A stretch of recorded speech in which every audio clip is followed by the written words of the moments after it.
of late Yakubu Finde Jafu and Mr. Hosea Dauda Jatau cordially invite the public to the wedding solemnization of their beloved children, Comrade David Yakubu, popularly known as David Yaks, Special Advisor on Media and Publicity to the Honorable Member representing Kurmi Constituency, TARABA State House of Assembly, and Miss Martha Dauda Jatau, scheduled to take place as follows.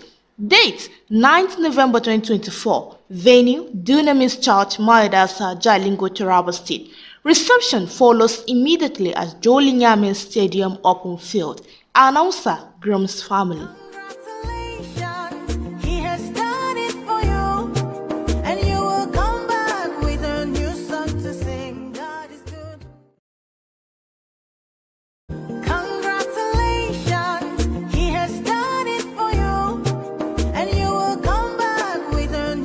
The families of late Yakubu Finde Jafu and Mr. Hosea Dauda Jatau cordially invite the public to the wedding solemnization of their beloved children, Comrade David Yakubu, popularly known as David Yaks, Special Advisor on Media and Publicity to the Honorable Member representing Kurmi Constituency, TARABA State House of Assembly, and Miss Martha Dauda Jatau, scheduled to take place as follows. Date 9th November 2024. Venue Dunamis Church, Mayadasa, Jalingo, Taraba State. Reception follows immediately at Jolinyamin Stadium Open Field. Announcer Groom's family.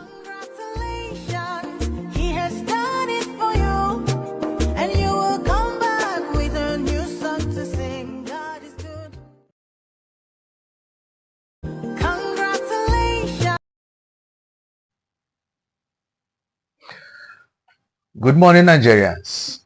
This is Morning Show on Sam TV, your favorite segment of our broadcast. I'm your regular anchor. My name is Ira Daniel Kukui. On the state of the nation, we have come a long way as a nation.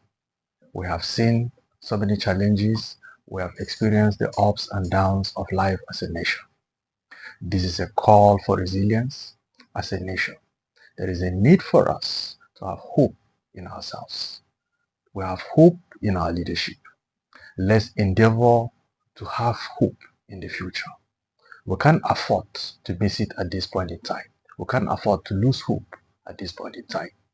In spite of the challenges that we have, the economic meltdown, the challenges of life, the insecurities, the shortcomings that we have in leadership and the citizenry, let's have hope that one day things will get better.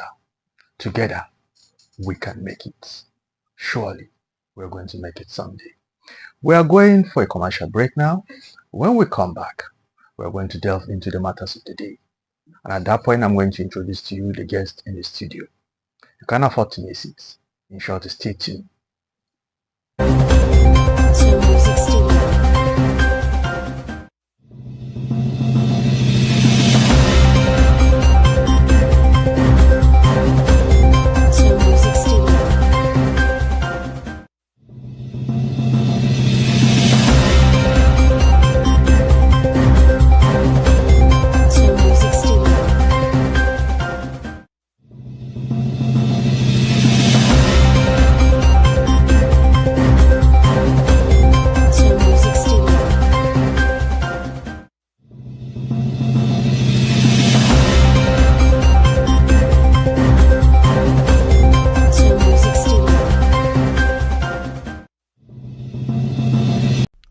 Are you a businessman or woman? Do you need loan to grow your business?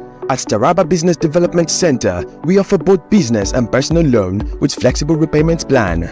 We are located in different parts of Taraba State.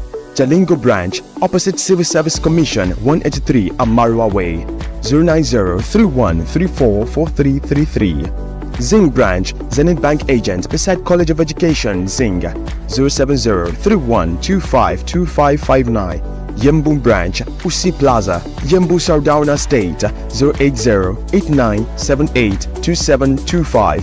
ATC branch, Zenith Bank agents, Taraba State University shops, ATC Outer Kola Local Government, 090-7850-2712. Other centers to take up soon. This initiative is supported by Zenith Bank, Globus Bank, Wema Bank, and Guarantee Trust Bank. Super Cash. Bayeka NECO tutorials at school located at the number 183 opposite Civil Service Commission, Hamarua Way, Jalingo, Taraba State. What are you waiting for? You and your children deserve the best. So grab this opportunity now. The lesson fee is affordable at the cost of 5,000 Naira per month. Take advantage of this rare opportunity. For more inquiries, contact 081 2854 3150 or 070 63 42 8464 or 080 64 66 0861. Taraba Business School, creating world-class entrepreneurs and professionals. Do you desire to have 280 and above in JAM? Taraba Business School TBS is here again with an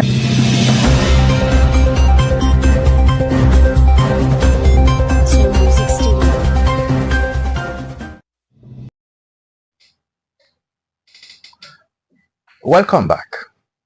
With us in the studio today is Abraham Joda. Abraham Joda is the Director of Programs at Sun TV. Welcome to the show. Yeah, good morning. You're welcome, sir. We're going to go straight and delve into the matters of the day. So we're going to take one of the headlines on the Leadership newspaper. Leadership newspaper, that's US decides in Ma or make presidential poll. What should we expect from who do you think will emerge as the winner? Well, who I think will emerge as the winner, I don't think it has any consequence on the elections because I'm not a voter and I don't live in the US and I don't plan going to the US for now. Okay. So, but to me, this election, let me just put a background to all this. Have you noticed that all over the world, elections are getting tougher? Yeah. It seems the process is becoming more, people don't trust the process any longer the way it used to be. And I'm trying to link it up with the internet, the social media. Okay. Things that before now, people had no access to information. They only get information through one source. That is the print and electronic media. But now everybody is a media house with his or her phone. So narratives can be created around anything. And I think these have now exposed a lot of processes to more scrutiny than before. And it has given an opportunity for people before you wouldn't hear their voice, now their voice being heard. Now, since the coming of the internet, if you look at the US elections, there have been a lot of back and forth over issues that before we thought it was just African issues. The integrity of the elections itself. And this election in particular has taken a direction which is not healthy for democracy. And as a Nigerian, I would advise Americans they should stick to the tenets of democracy, respect the rule of law. And I think this election is going to come and go. And I strongly believe they will win or lose. Issues will arise and the process will be questioned by those that lost out. I'm very sure of that. Okay. The opinion polls and analysis have already shown how the elections are closely tied. They are closely competed. Whosoever is leading today, tomorrow it will be another person like that. It keeps fluctuating. What is your own assessment? Who do you think is more popular from the diaspora perspective, from the global perspective? Who do you think among the two major contestants between Trump and Harris, who do you think will augur well for the world, augur better for the world? Well, for the world. That is from the perspective where America is a big brother. Big brother. Yeah. Now, the thing is that the world is polarized. What may be good for me may not look good to you. So if you look at the perspective of the world now, especially with the war in the Middle East, and other factors. Okay, let me just use an example of the Democrats. You know, the issue again is that it's not only in the Middle East now. There is even war in Europe. In Europe. Ukraine and Russia, you understand? Yeah, Russia. So even in civilized communities like Europe, they still have crises like this. So who do you think is going to solve this problem? Because the hope of the world is in Europe with their civilization and other things like that. So if there is a serious crisis in Europe, in Ukraine, what do you think will the new president, the incoming president of the US, will portend for the world? Well, when it comes to the usage of power, I think I'll give it to Donald Trump. He has been a man that has handled power all his life, right from when his companies, they Donald Trump Towers and the rest of it, The Apprentice, is someone that knows how to handle power. And when he came in, the first time he came, we saw the way he was able to maneuver himself, bulldoze himself around the world, and ensure that he asserted his authority. The things Trump wants is the thing America wants, and America gets it. Don't you think he's a kind of a dictator? He dictates to the world. He boasts around. He doesn't consider diplomacy. He says American first, America first, at the expense of other part of the world. Don't you think that is a kind of a dictatorial kind of leadership? Well, I'm sorry to say this, but I think if we have a president in Nigeria that will dictate to the world that Nigeria first, it's a good thing. It might not sound good to others, but I wish I had a president in this country that will say Nigeria first all over the world, and it will be Nigeria first. Well, for the Americans, they need it. They need someone that will assert their influence across the world and ensure that, yes, the interest of America is protected. That is what every leader should do. But again, there's a need to balance it. There's a need to respect the rights and the interest of other nations. I think where Trump had issue was balancing it. He was a man that wants to have his way in all things. And again, Trump is someone that speaks his mind, irrespective of the office he holds. He was not able to separate the man Trump from the president. Sometimes it comes positively. He was able to make some statements that ended crisis. The leaders knew that Trump has spoken, America has spoken, and action will be taken. So, well, Trump will be good for, especially now that we're going through crisis everywhere. I think Trump will be good in that aspect.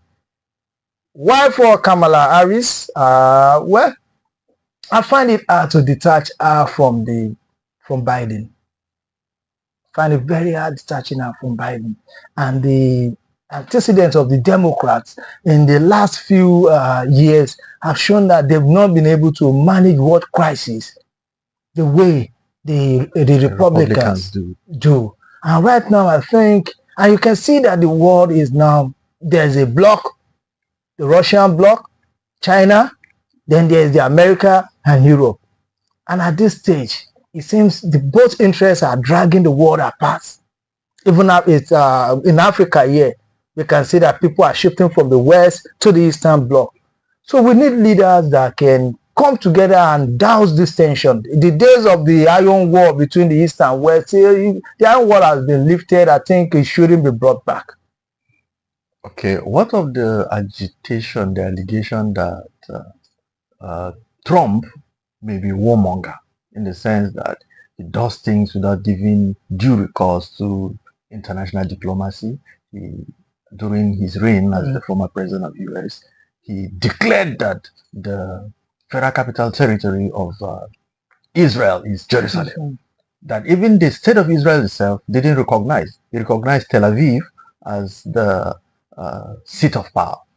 But based on the belief system of Trump, he imposed it on the world, being the president of the US, who is a superpower, and said, as far as he is concerned, the headquarters of Israel is Jerusalem, shifted the United States Embassy from Tel Aviv to Jerusalem. Don't you think that's is not a good way to go in the face of the crisis we're having now? There is a need for diplomacy, there's a need for concession, there is no need for you to assert your personal belief on people. Don't you think so? Well, you're right. That is one of the things that led to him losing that election. the inability to separate Trump from America, to understand that leadership comes, you don't have your way, and then your personal wishes and not the wishes of the country or the world. I think he has learned his lessons. If he has not, then I don't see any reason why he should be coming back. The mistakes, I believe the mistakes he made in the past, it wouldn't make them as more. I know Trump is still Trump. Yes. If Trump believes that Jerusalem is the capital of Israel, even if America says it's not the capital, Trump will say it's the capital of Israel is America. But the thing is that, well, people said he was a warmonger based on what was happening there. But with hindsight, by the time we sat down and did analysis, we found out that he was able to keep, the war was on its source, but nobody was ready to work against that man.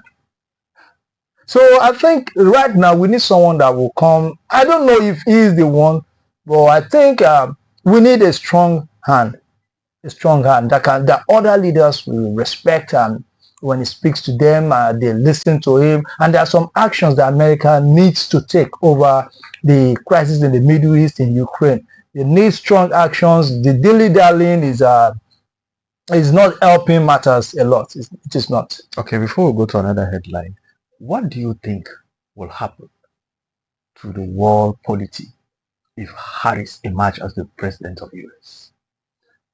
Well, if Harris emerges as the president of the US, some of the positives from Harris emerging is that, okay, the US has grown from the years of racism, segregation, yes, to a point whereby a woman is now the president of the United States of America, and a woman of color. Yeah. And even I think it's second generation now the president of Israel. It's a lesson to the world. They are leading in the aspect of showing the world that yes, now the issue of race and color and the rest of it is no longer an country. And I think for those of us from the developing world, we tend to gravitate towards the Democrats because of most of the people supporting Democrats believe that their policies concerning immigration, will favor those that want to migrate there. Are we looking at of LGBT, all this transgender thing, all this gay and lesbianism? If Harris emerges, don't you think there is a possibility of growth of those policies even in the developing world and even in the US? Because she's a liberal, she seems to align towards liberalization. People should be allowed to practice what they want. Well, my only problem with people should be allowed to practice what they want is that tomorrow some people will get up and say this is what they want to do. If these ones can have their way, why can't we have our way? For instance, someone might say serial killing. Okay. Is his passion. This is how God created him. That's quite interesting. And this is what he wants to do. Someone might come up and say sodomy is who he thinks he is, and he wants to practice it. So now the issue is this. The Democrats have taken liberalism to an absurd level. They have taken it to an absurd level. I still can't wrap my head around the LGBTQ issues. I'm a Nigerian. I have my cultures, I have my beliefs and the rest of it. I just can't understand why such a thing we fly. And I think if the Democrats win, I think we need to strengthen our laws on these issues, especially now it's creeping in with cross-dressing. Yeah, cross-dressing. We need to strengthen our laws on these things so that we take our stance, and we can see it's already dividing even our religious houses. I may sound well. This is but this as the law stands in Nigeria, I'm a Nigerian. Constitutionally, there is no room for such in Nigeria, and I think the Democrats come in they are going to ensure, because that is one of the things, and the issue of abortion and the rest of it. These are the things that sound strange to people like us, but the Americans, they know what they want, and if they vote for her, that means that's what they want. Okay, now we take another headline from the leadership. God will handle bad leaders. That's according to Sultan Saad Abubakar III. He is admonishing Nigerians to pray for leadership and allow them with God. What's your position? Do you think he's doing the right thing by saying this?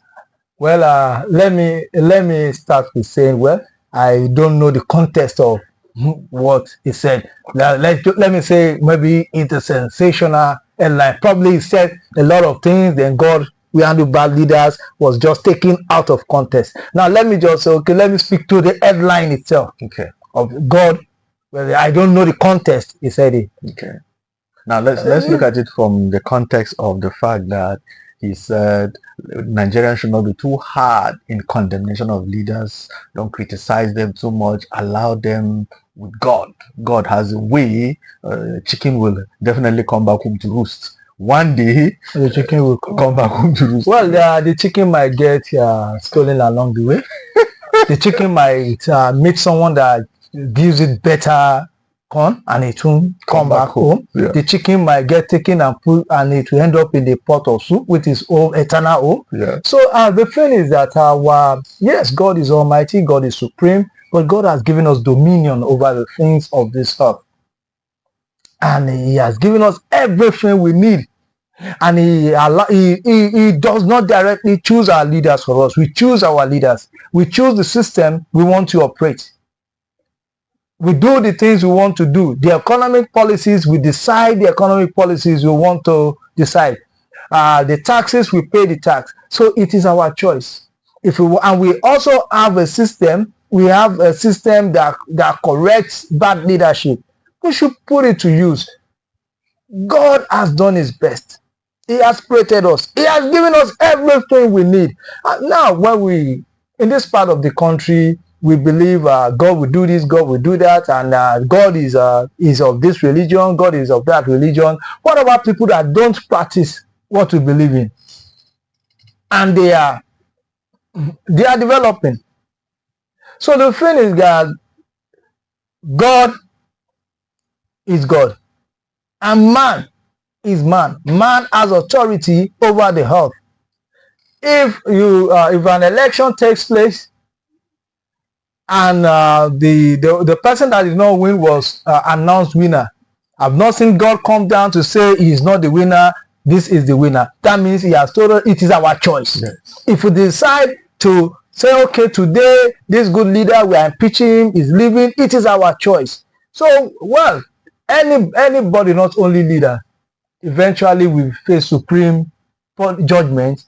But on earth, yeah, we have a system to criticize, to analyze, to praise, and to punish bad leaders. And don't you think it is a bad sign for though we're religious people as Nigerians somehow very religious people, but don't you think it is a wrong system to introduce religion into governance? Because we keep talking about God in such a way that I think it is not auguring well. It's not doing Nigerians well, even in aspect that has to do with governance. Don't you think when you come into governance, there is a need for you to act just as the governor without indicating your religious inclination? God said this, God said that. Don't you think so? Well, it is the way we apply religion to governance and politics that is the problem. If you look at the US, at the beginning, in God we trust. Everything is about God. If you look at the UK, their laws, the common laws are laws of the Bible. If you look at the European Empire during the Christian, you see most of them pattern their law. Even in the Middle East. In the Middle, look at the Middle East. Pattern along the Sharia law. The problem is not the fact that we are religious people. The problem is that the application of the religion, the hypocrisy Yes. In the application of the religion, that is the difference. If you go to UAE or Qatar today, they're very religious people. During the prayers, they shut down everything, businesses, and they go, and we don't do it like that in Nigeria. So, but they understand the fact that governance, this personal integrity, you don't bring religion into governance in an hypocritical way. You are supposed to do the right thing. Our problem is not bringing religion into politics. It's the application of the religion in politics. It's just the way we've taken policies into religion and we're applying it wrongly. So when we say God will do things, it is not because we really want God to do those things. It is because we want people to look away from our flaws. Okay, there's this, we discussed this before we go to another newspaper. There is another issue on the leadership. It said Tinubu orders release of detained minors. It's talking about these the children from Kanu that were arrested and accused of treason and were malnourished in the prison. And now Tinubu has ordered that they should be released and has instructed the Ministry of Humanitarian Affairs to take care of their welfare. Now, can you describe Tinubu in this light as a listening president? Well, let me say it is good that the children have been released or the suspects have been released because it's an eyesore to the whole world.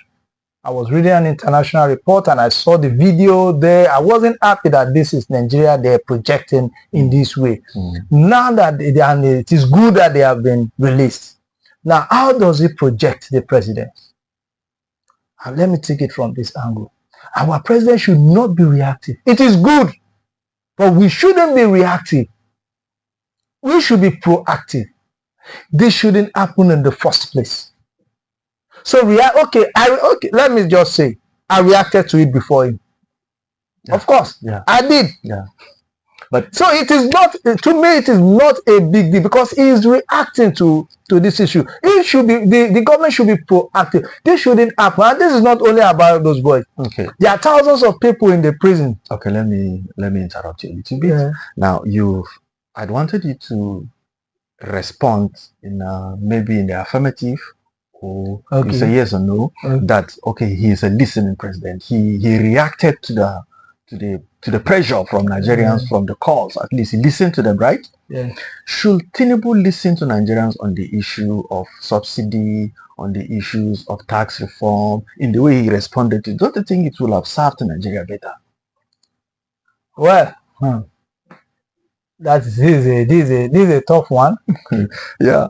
Now the thing is this: he is supposed to listen to Nigerians, but do we even have a common idea of, is there a direct question? Should subsidy come back? Is that the question? Yeah, in the light of the fact that there are so much suffering in the land, there are so much hunger, there are so many things. The consequence of subsidy removal is biting too hard on Nigerians. Now, I don't mean to be hard. These minors are less than 100 in number. Yes. And he responded to their plea in such a way that is making everybody happy. The Amnesty International, the governor of Kanu, said he gave an ultimatum, and not so many pressure groups came and gave him, and he responded. He reacted and said, okay, because of this, he has considered it and he has ordered that they should be released as his president. Why can't he react in the same way? There was NLC strike. There were so many things that happened, but he turned deaf ear to those agitations and took the one that was almost insignificant. I don't mean to be hard on the children. The truth of the matter is, it is easy to take decisions when the matters are easy. But sometimes there are some very, very hard decisions. Now, let me do something. Before now, we're like, subsidy should go, subsidy should go. Yeah. And on that day, he took that decision. Subsidy should go. It's gone. He said it's gone. Yes. Now we are seeing the effect of subsidy is gone. Well, I think we need to look beyond bringing back subsidy or removing subsidy. There's something fundamentally wrong with the way we operate things in Nigeria. You might be surprised subsidy will come back and the prices of fuel. Now, can we subsidize? Now it is 1,090 naira. 90 naira. I think so. I'm not sure. Okay, do we think we have the resources to bear the subsidy of about 500 or 600 naira per liter for the federal government? Do you think, and I'm trying to be sure, do you think we have that?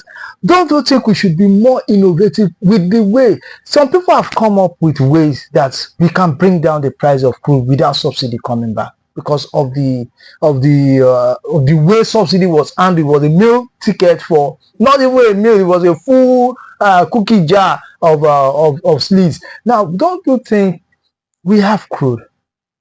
Can't we have arrangements with the local refinery we have to ensure that, okay, this crude, the subsidy should be on the crude. The local refinery should not pay for the crude.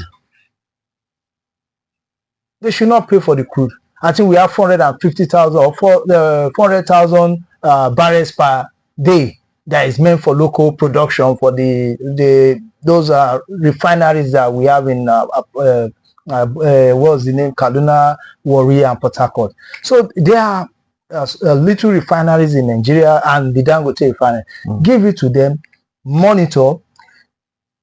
And I've seen experts spoken on the fact that at the end of it all, you can buy it less than 500 naira. I think those are the things we need to critically look at. Subsidy may come back and we will still remain the way we are because we are Nigerians. When you say the problem is A, you take away A, you now realize that A was not the problem. You say it's C, you take away. There is nothing we have stopped or changed in Nigeria that has really changed the situation. Things always get worse. So there's something fundamentally wrong with the way we do things. Is it the failure of Nigerians or the failure of leadership? The leadership and Nigerians. Okay, it's all right. Let's go to TG News. TG News say INEC chairman said we have learned lessons from Edo election. He's talking about Ondo election that is upcoming. Are we expecting them to do something new? Well, the Ondo election, we have learned lessons from Edo elections. Yes, we learn lessons every day. But the thing is that what kind of lessons have we learned? And we might learn lessons and not apply those lessons. Although my views on elections in Nigeria is not a popular one. Because there's no truth. And to me, the political class are the one destroying the institutions. No matter what happens, anyone that loses will say the institution have been compromised.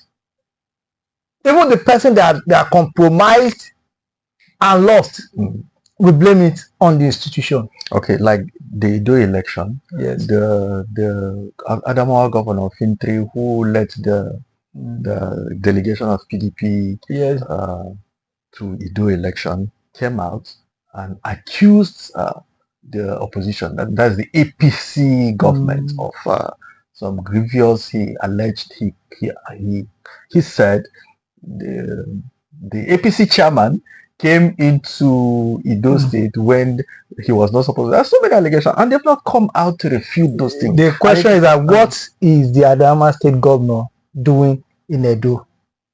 No, he is a PDP. He's a PDP. Yes. Well, what is his duty as a governor? What is he doing in Edo? What is Ganduje doing in Edo? No, what are they doing in Edo? They are all there to compromise the system. That is what they are all there to do. Now, it is the survivor of the fittest. At the expense of the law. What is the position of the law? Because INEC has already said no campaign, no movement. But this man came in a chartered private jet and landed, and he was accused of bringing in money to to induce the officials of INEC to I rather listen to an ordinary Nigerian than listen to a politician that has also gained from this. We ask ourselves. But I'm looking forward to APC chairman coming in to say, no, I have not been to Ido. I'm in Abuja. And I didn't came to Ido at the point I was accused, because if he had admitted that he came in a charter plane at that time that Fintiri accused him of, it is against the law. So that is an indices. They should. The thing is this. The thing is, I don't. Whatever a politician said, especially some people that I know that they are part of the problem. It is not because he wants.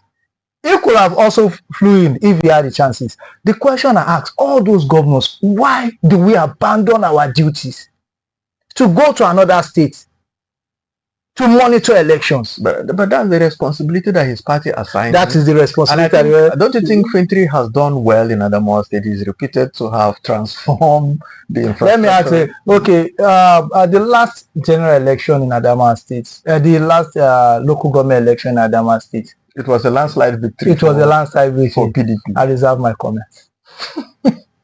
I reserve my comments. Okay, let's. Was it INEC that did that? It was said, could it be that if it's true that he transformed the infrastructural landscape of Adamawa, that could have endeared PDP to... Maybe you will get me a vehicle to go to Adamawa to confirm if everything is perfect there. It's all right. Let's go to another headline on TG News. They say EFCC arrests Atiku's running mates, Okowa, of diversion of 1.3 billion. You know, we've had these stories. It keeps coming up. Have been arrested. Some have Yaya Bello came even to the premises and was allowed to go because of some other factors. Like, are these people actually working? Should we keep hearing these stories when we don't? Is EFCC actually working? What do you think? EFCC is working. Okay, but they are not doing enough. All right. They are working, but they are not doing enough. And again, he has been arrested. He will soon be charged to court. In the next few days, you will begin to hear different political angles, regional angles to it. Why him? Why not Yaya Bello? Why this party? Why not that? At the end of the day, it becomes a media trial. It becomes a political issue. People take sides along their political leaning or regional leaning or the rest of it. And we put undue pressure on EFCC. And we know EFCC, once it goes to the media, break the news, they get to court. At the end of the day, we begin to see all manners of most of the time my problem is with EFCC is that they bungle the cases at the end of the day. And could it be again that our laws are not effective enough? There are so many loopholes. There are so many loopholes. And I realized one thing: these politicians, they have better legal representation than the EFCC.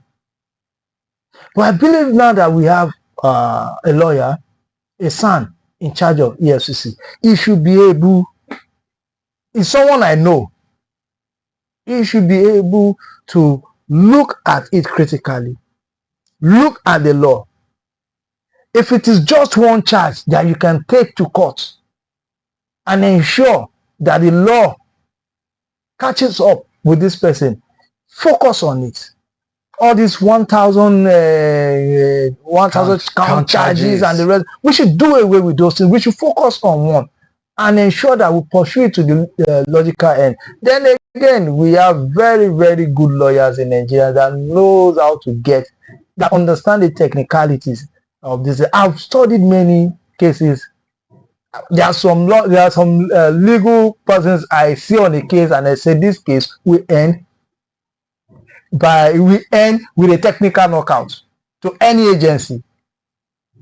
Is it possible for EFCC to be used as a tool for witch hunts?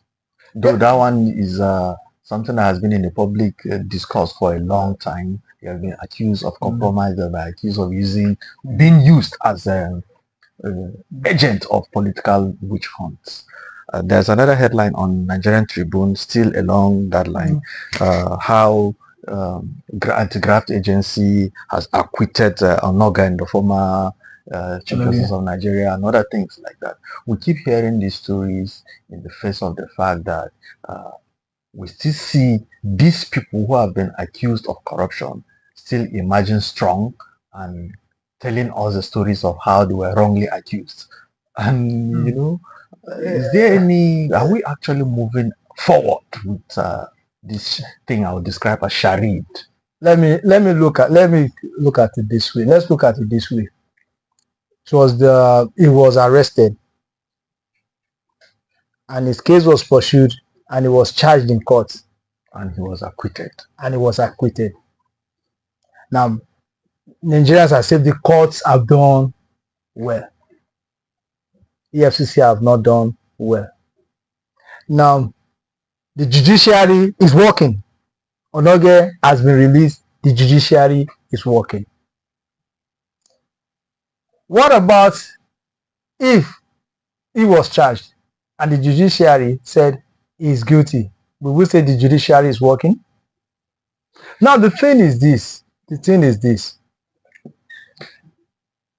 I've not seen anyone. They say it's witch hunt. I stand to be corrected. There is no one among these political leaders that have been arrested by anti-graft agency that does not have a question to answer.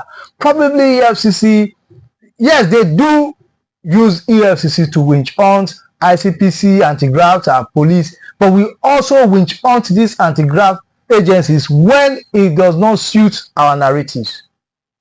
I am yet to see anyone arrested by EFCC who I feel is not guilty as charged. Now, the thing is that the way they handle the cases, they place priority on some people more than the other. They are not balanced. But in the issue of witch hunt, if you are not smelling like a witch, you don't look like a witch, I don't think you'll be called a witch.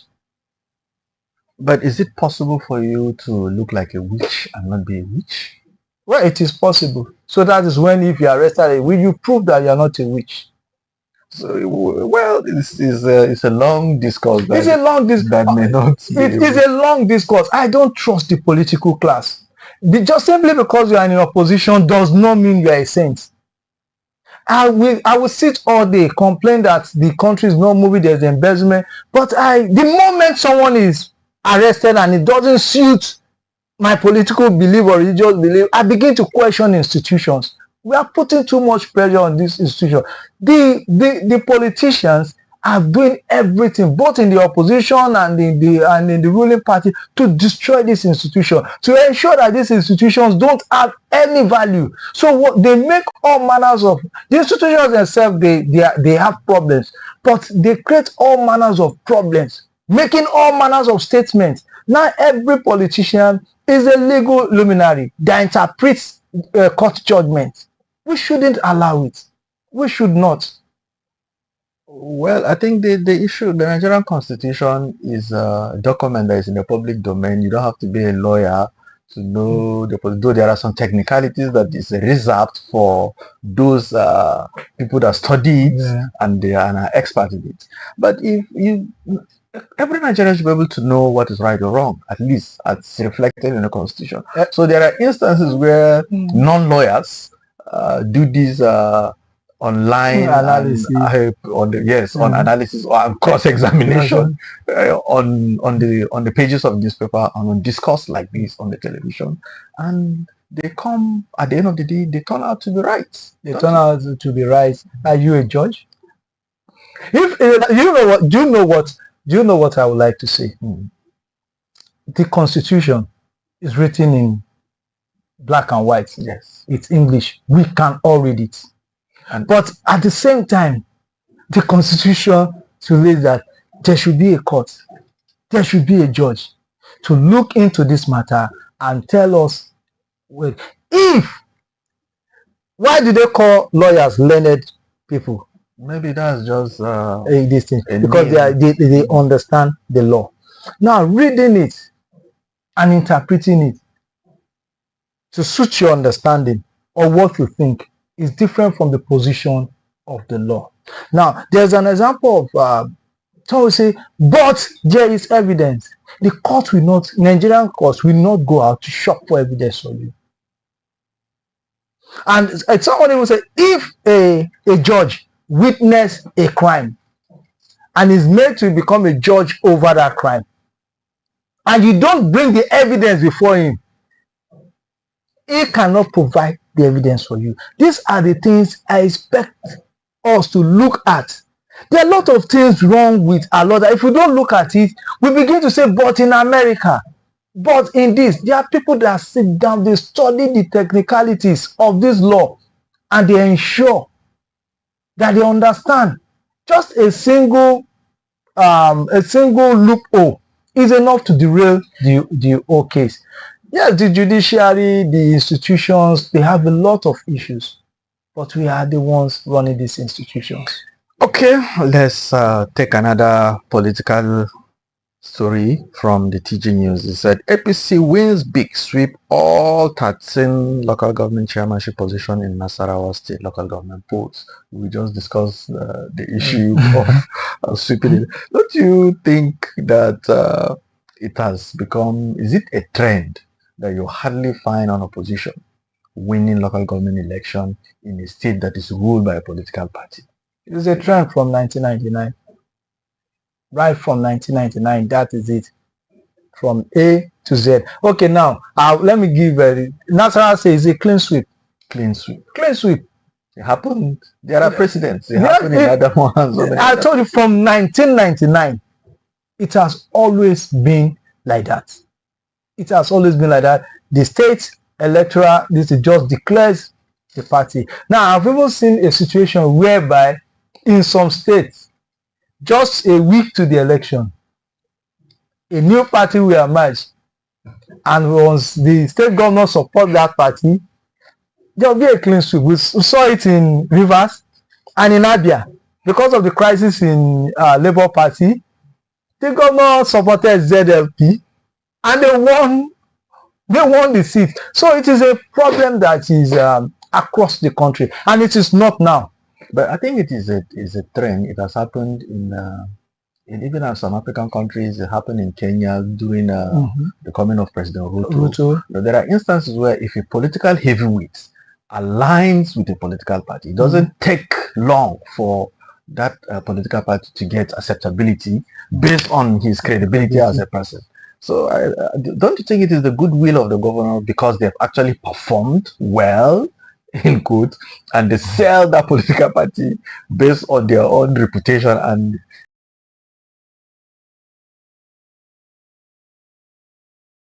case? Yes, we're going to take a commercial break now, and when we come back, we're going to discuss issues that has to do with Jalingo, Taraba State, and the Northeast. You can't afford to miss it. Stay tuned.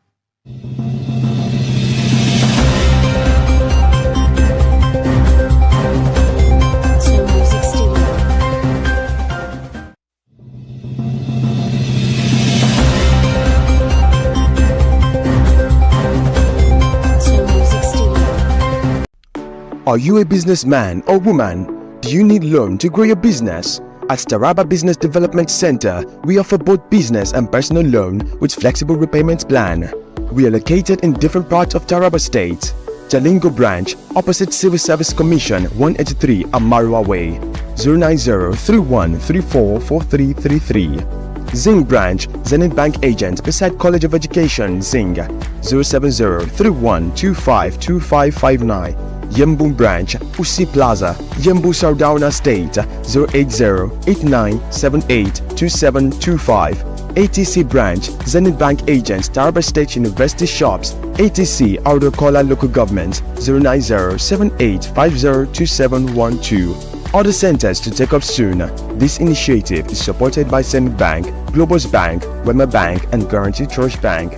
Super Cash.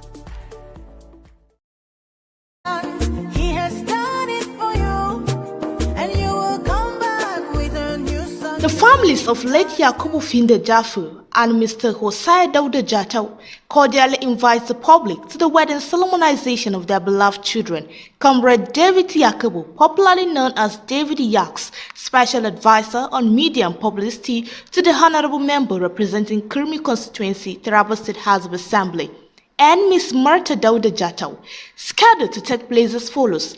Date 9th November 2024. Venue Dunamis Church, Mayadasa, Jalingo, Taraba State. Reception follows immediately at Jolinyamin Stadium Open Field. Announcer Groom's family.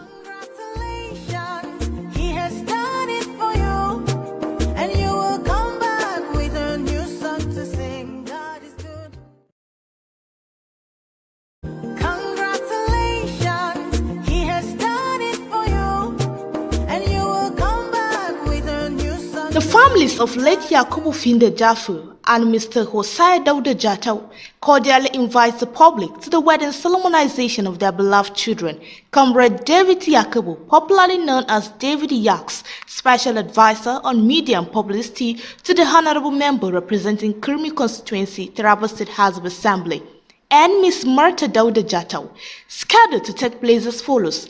Date 9th November 2024. Venue Dunamis Church, Mayadasa, Jalingo, Taraba State.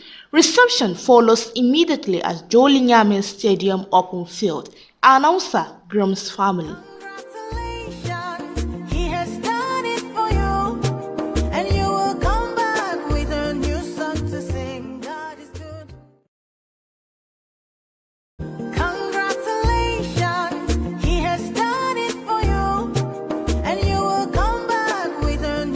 The families of late Yakubu Finde Jaffu and Mr. Hosai Dauda Jatau cordially invite the public to the wedding solemnization of their beloved children, Comrade David Yakubu, popularly known as David Yaks, Special Advisor on Media and Publicity to the Honorable Member representing Kurmi Constituency, TARABA State House of Assembly, and Miss Marta Dauda Jatau, scheduled to take place as follows. Date 9th November 2024. Venue Dunamis Church, Mayadasa, Jalingo, Taraba State. Reception follows immediately at Jolinyamin Stadium Open Field. Announcer Groom's family.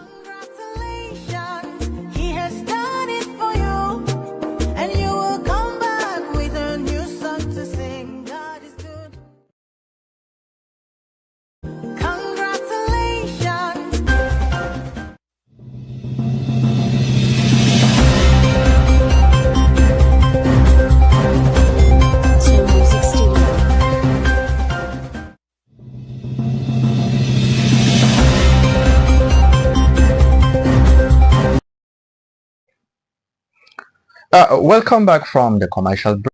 If you are just joining us, this is morning show on your favorite TV station, Some TV.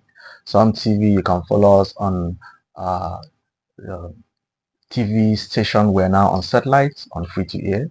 We're also on YouTube, the normal channel we have been streaming in the past. We're also on Facebook. And still in the studio with us is Mr. Abraham Joda, who is the director of programs at Sun TV, and we're going to discuss the headlines that has to do with Jalingo and Taraba State and the Northeast. One of the headlines on Taraba is that KEFAS received a delegation of investors from Italy and the US. Are we expecting something good? Well, it's a good one that investors are coming in from Italy and US, and the delegation came. I saw the pictures that we can see on our screen, and I love their outfits. They are dressed in the Taraban attire, which is good. What I would like to say more about this is that what are they coming to invest in? I think there should have been a proper designation. Okay, they are coming to invest in agriculture or this or that. It is a good one. We need investors in Taraba, and I think the governor has done well in this aspect. And look at, there's another headline there on the Taraba news. He said Taraba, that's Governor Kefa's names minister, senator, APC and PDP members in investor committee. Now these are coalition. He goes outside his political party to appoint even non-PDP members in a committee. That's to indicate that he has the interest of Tarabas at heart. Don't you think so? I want to look at it from two angles. Okay. Two angles. The first one is it is really good that it's bringing together those that have influence, political influence in Taraba. All the senators, the House of Rep members from both within and outside the party. Yes. He brought them. The Minister of Regional Planning. Yes. He brought him into. I think this is good. These people can use their influence. There should be synergy between our leaders in such a way that when it comes to Taraba, party should be set aside. And I think he has done that with this. I saw names of people who before now we thought they would never work together, and it's a good one. Then on the other side, isn't this a technical knockout to the opposition? Well, time will tell. Okay. But I think for now there is a need for us to look at it from now. I like the idea. Yeah. I like the idea of we coming together. Okay, let's just pray that we're going to see positive results of this committee. There is another one: Historic Climate Change Conference unites Northern Nigeria leaders. It talks about the the Governor Kefos was represented in this conference by his special advisor on Muslim affairs. I think it is a conference that take into cognizance the role of religious organization, Christian and Muslim organization. Do you think it is worthwhile to introduce religion into the fight against climate change? Well, in this part of the world, religion is very important when you are trying to pass across a message. And we saw this year, we've seen the effect of climate change. We've seen the extreme ends of both sides. We've seen drought and we've seen flood. And these are not floods that are caused by bad drainage. These are flash floods. Although we have infrastructural deficit that could have allowed you to stay longer. Now the thing is this: you found out that when the drought, when there was no rain for long, we went into serious prayer sessions, asking God to give us rain. And when the flood came, we also went into serious prayers, asking God to take away the flood. So you know that we're religious people, and to pass this message of climate change across so that people understand that yes, we will pray, we should pray, but we also have a role to play in all this. I think if a religious leader tells, maybe as a Christian I'm in church, and I think the rain is, God just bring rain, God just bring droughts, maybe probably because we have committed sin or our sins are too much. I will not make any plans to do anything. But if the religious leaders come and say, yes, there are some instances whereby if you cut these trees, in 10 years to come, it will lead to this, it will lead to that. I think we'll begin to think, okay, this thing is not only God that is involved. We are also involved in protecting the environment. I think we need our religious leaders to pass this message across. And coming to the role of religious leaders in the fight against climate change, do you think they have been doing enough? What is your own assessment of how they have taken it so far? Because there are instances where there may be no sermons that are requisite for teaching the tenets of environmental protection like that. Don't you think there is a need for exploration of scriptures, both in the Quran and from the Bible, that advocate and agitate for the fight against climate change? Do we have sufficient of them? I think before now, they were not focused on that. And even I wouldn't blame them, because there are a lot of things in the holy books that you can talk about and environment might not be a priority. But with the way things are going now, I think they need to begin to structure their messages around how we protect our environment. You will now find out that the majors, okay, before now we have poverty, we have this, so people structure sermons around how God can be merciful to you in the terms of this, in sickness, and that. But now we see that if a flood comes, even what you have can be taken away from you.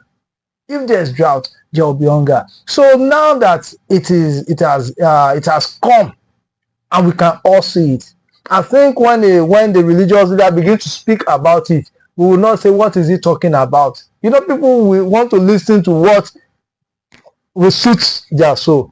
So I think now that the government is involved with the religious leaders, and is even the religious leaders, they study trends. They know that now they have to speak. They have to let people understand their role, the role they will need to play in protecting the environment. Yes, there are, in light of this conference, that in continuation of that discussion, there are these organizations, Theology of Creation Care, like that, who agitates that it is a sin for a man not to take care of his environment. Do you actually agree with that? Because there are so many condemnations and criticism following those teachings and those agitations. What is your position? Well, as a Christian, I can't pinpoint to the verse or the chapter that they use to arrive at that. Maybe if I read what they said, I'll be able to. But I think, I'm not saying this is what I think it's a sin not to take care of what God gave to you. He has given us dominion over the earth, and if we abuse what He has put in our care, and if we look at it on many occasions, it is wrong for you to abuse what God has given to you. Cleanliness is next to godliness. And environmental if I deliberately leave this place dirty, and it leads to a disease, I caused the disease. I have made people to fall sick, and it's the act of wickedness. Okay. So indirectly, it is against the teaching. It is against the teaching. It will eventually lead to something that is a product of sin. Okay. Now, in the light of this assertion you're making, one of the factors that leads to environmental degradation is the population. Because of the population surge, people tend to encroach into forest area for food, for habitation, and other factors like that.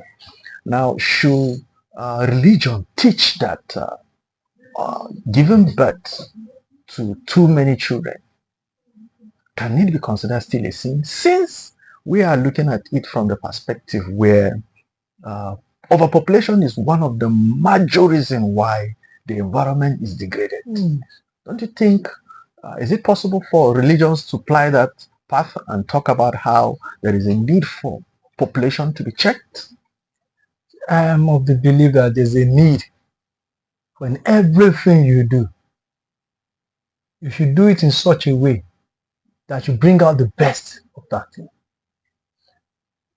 If it is wrong for me to bring into the world something that I can take care of. It is wrong for me to bring into the world an innocent soul that will allow to roam on the streets. The Bible said if you don't take care of your family, you are worse than infidel. That's from the Christian from the Christian point of view.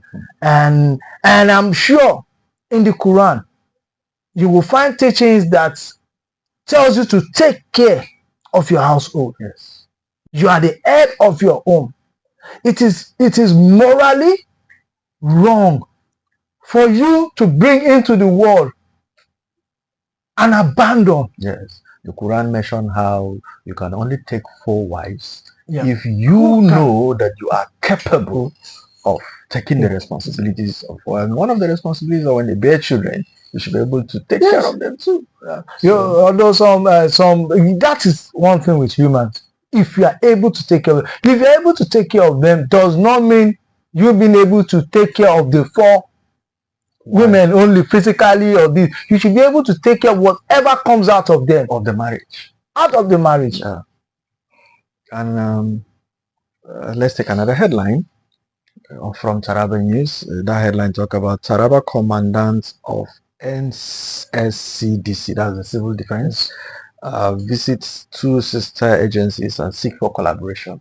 Is there, though it is apparent that there is a need for synergy among security agencies, what is your take on this?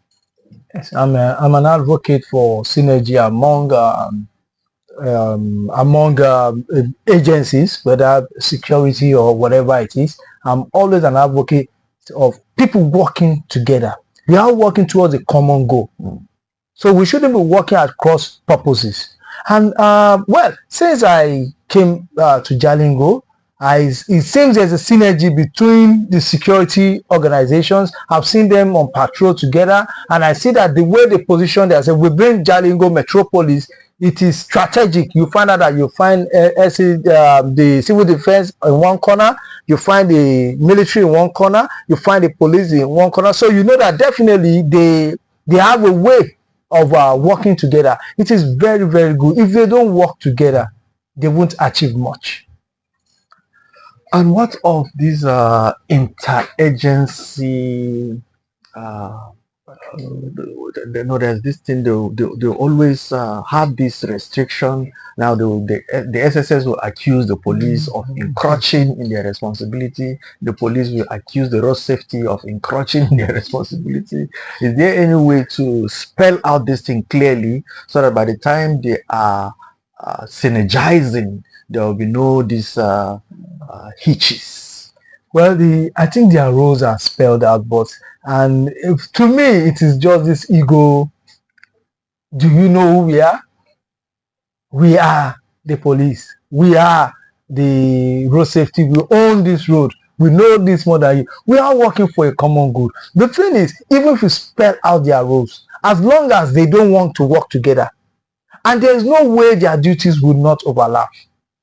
I always give this scenario. If I am an immigration officer and I'm on my way to work and I see someone committing a crime, I wouldn't walk away and say simply because I'm an immigration officer is the work of the police. I would do my duty as a public servant to ensure that that crime is not committed. Okay, there's this thing that trended I think last month or some few weeks ago, about how a case was filed in Lagos State banning VIO from performing some responsibilities, and according to the ruling of the court that they should not do this and they should not do that it is out of their jurisdiction. Now, should an immigration officer arrest somebody that is vandalizing the shop? Despite maybe vandalism is too apparent, but should he go outside his responsibility as an immigration officer to involve himself in those aspects of work that is for police? Now we have to be careful here. If an immigration officer is on his way to work with his uniform and he sees someone driving against traffic, he has a right to tell him stop, turn back, and look for a way to call the authorities to effect the arrest. And I think in such an instance, we as citizens have to stand behind him, to support him, to ensure that yes, the police or the road safety comes and effects an arrest. Now the issue of VIO and co, they are abusing their powers. Theirs is just to ensure that they have their roles. But it is not everything that should lead to arrest. In the case of VIO and the rest of them, they were abusing power. They were going beyond what they are supposed to do. That I'm not looking. It's a different thing from what I'm saying. A VIO, if you see someone driving against traffic, should ensure that the person should either turn back, and if he refuses, should call the police to effect arrest. So that is a different thing from them abusing power. You're going to work very early in the morning and they stop you and begin to ask all manners of questions, check all manners of things that are not within their rights. And most times they do it with the intention to extort you. That is where the problem is. The case of the immigration, he is not doing to say stop because he wants to do or collect money. He is doing it because he wants to stop crime. Stop crime. Yes. Okay. There's let's go to TARABA Truth and Facts. There's this headline that talk about TARABA to enforce consumption tax on hotel, restaurants, and other from 1st December. Are you aware of what is consumption tax? I'm asking this question in the light of the fact that it is going to be implemented 1st December, and so many people are not even aware of what is consumption tax. So don't you think there is a need for more awareness to be created first before the implementation of the tax? Well, we just have to know that we are growing, we are developing, and the things that we will face as development come, we should brace up for them. Taxation is one of those things. But again, you ask, what is consumption tax? A lot of people don't know. That is why before we embark on this thing as government, so that it does not backfire, you need to allow the people understand. The hotels, the association, have they called them? Have they made them know that this is how you calculate consumption tax? This is what consumption tax is. We are not trying to extort you. We are not trying to do this. We are not trying. I think information is key in this aspect. And then moderation. Moderation. They need to give them time, and they need to understand that it is not all businesses. Before I speak on this issue, I would like to see how they classify. Is it someone selling food on the table? Is it someone with a makeshift shop? How many rooms does the hotel need to have for it to be classified? To be classified as someone that you. So these are the things. I think we will take this story another time, look at it holistically, and see how it's going to be affected. It's one of our duties to ensure that we educate people on things like this. Okay. There's this headline again on TARABA Truth and Facts. Said after 29 years, College of Education Zinc holds first convocation in 29 years. That is outrageous, don't you think so? Wow. Let me say, Professor Ejika Sambo has done well. Yeah. I've spoken to him once. I think October 1st. I had an interview with him. Okay. I was moved by what he said about, I think, 35 sets or so, and even the accreditation of courses and the rest. I was like, there's something going on here. It is really. Now we have an institution that there are thousands of people, hundreds of people that have gone to that school, and what they just have is a sheet of paper that they can't use to work anywhere. It's a welcome development. It's a welcome one. We're actually moving forward, and there's TARABA Assembly passes business registration bill. TARABA Assembly passes. There's this issue of multiple taxation. You know, this bill has to do with the tax that accrues to TARABA State in the light of the fact that there are other taxes from the federal government, and even within TARABA State, you will discover that at times you pay for the same charges they will tax you for the same thing by the states and by the local governments. And what do you think this law should take that into, though we've not seen the details of the law and what it entails? But, I think there's a need across the country to harmonize taxation, to harmonize in such a way that we don't get tax for local government, the state government, or even some agencies We still come and take this in local government. We take, they say this is for this. Now the harmonization is very important. Now there's this instance that happened recently. Ministry of Commerce come for their tax. Yes. Taraba State Board of Internal Revenue come for their tax. Local government come for their tax. But tax force, another tax force, will still come for the same kind of tax.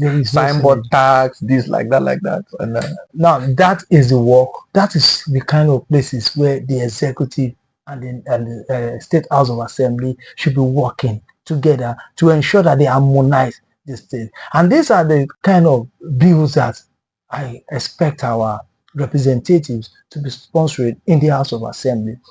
The issue of tax, there should be a committee on finance and taxation in this. They should look at it. Look at all the agencies. What tax are we paying in Taraba? What levies, what fines, and the rest of it. Harmonize it and come out with a proper document, a proper bill, or a proper law that will remove this double taxation and multiple taxation. I think this is one of the things that the State House of Assembly need to look into with the executive. We've come to the end of this broadcast of Morning Show from Sun TV. At this juncture, I want to appreciate our guests. Thank you for coming. Thank you very much, sir. Yeah, I would like to also appreciate the crew in the studio here, the floor manager, Mr. Andekin Shamaki, and the sound engineers in the person of Silas Godwin Walu and James Emmanuel Atta. It was because of their efforts that we're able to connect with you.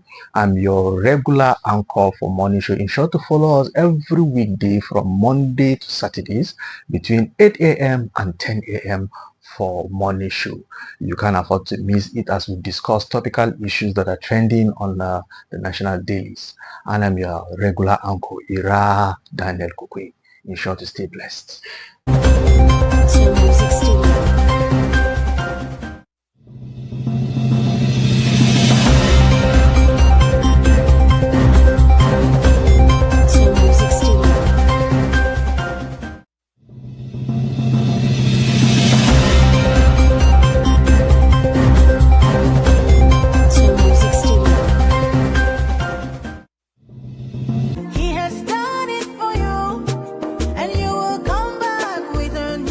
The families of late Yakubu Finde Jaffer and Mr. Hosai Dauda Jatau cordially invite the public